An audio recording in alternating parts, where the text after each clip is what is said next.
कल्पना करो एक ऐसी जगह जहां हजारों ग्रंथ, हजारों दिमाग और एक पूरी सभ्यता का ज्ञान धधके अग्नि में राख बना दिया गया।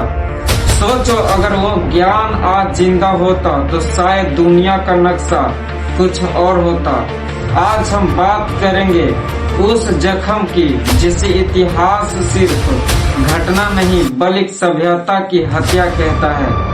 यह है नालंदा की कहानी और सवाल सिर्फ एक, नालंदा विश्वविद्यालय को क्यों जलाया गया?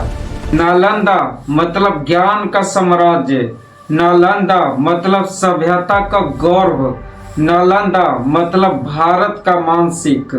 7वीं सदी से भी पहले बना यह विश्वविद्यालय सिर्फ पढ़ाई की जगह नहीं थी, यह वो जगह थी जहां विचार पैदा होते थे, दर्शन जन्म लेते थे, विज्ञान दिशा देता था और पूरी दुनिया सीखने आती थी। यहाँ प्रवेश पाना युद्ध जीतने तक कठिन माना जाता था। राजा, सम्राट, विद्वान सभी झुकते थे नालंदा के आगे। ये सिर्फ भारत का नहीं, दुनिया का सबसे बड़ा शिक्षा केंद्र था। यहाँ एक साथ 10,000 से भी अधिक विद्यार्थी पढ़ते थे। यहाँ बौद्ध, दर्शन, गणित, चिकित्सा, खगोल, तर्कशास्त्र, नीति, साहित्य सब पढ़ाया जाता था। चीन, तिब्बत, कोरिया, श्रीलंका, मंगोलिया से विद्यार्थी आते थे, रहकर पढ़ते थे भी।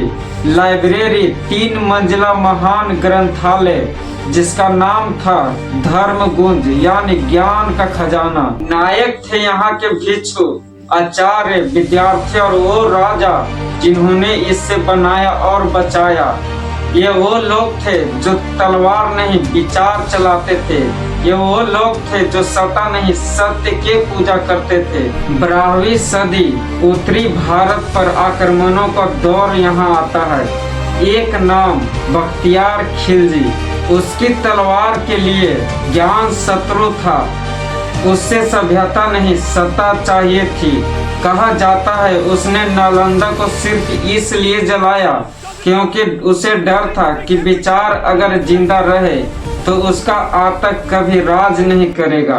दिन जब नालंदा का दिल जला दिया गया, कुछ सैनिक आए, लूटे नहीं नफरत लेकर आए, पूरा नालंदा घेर लिया, लाइब्रेरी के दरवाजे तोड़ गए, हजारों पांडुलियां, हजारों वर्षों की मेहनत अग्नि के हवाले कर दिया। इतिहासकार लिखते हैं ग्रंथ इतने थे कि महीनों तक आग बुझी नहीं, आसमान लाल था, हवा राख में भरी थी, विद्वान रो रहे थे, सभ्यता कराह चीख रही थी। क्या ये सिर्फ लूट थी? नहीं, ये हमला सिर्फ ईंट पत्थर पर नहीं था, ये हमला ज्ञान पर था, विचार पर, एक सभ्यता की आत्मा पर था।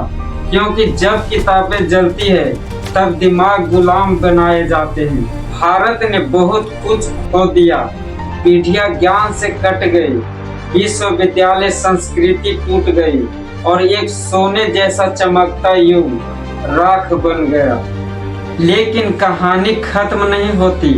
नालंदा सिर्फ जला नहीं, नालंदा आज फिर उठ रहा है। वही धरती, वही पवित्र जमीन आज फिर ज्ञान का घर बन रही है।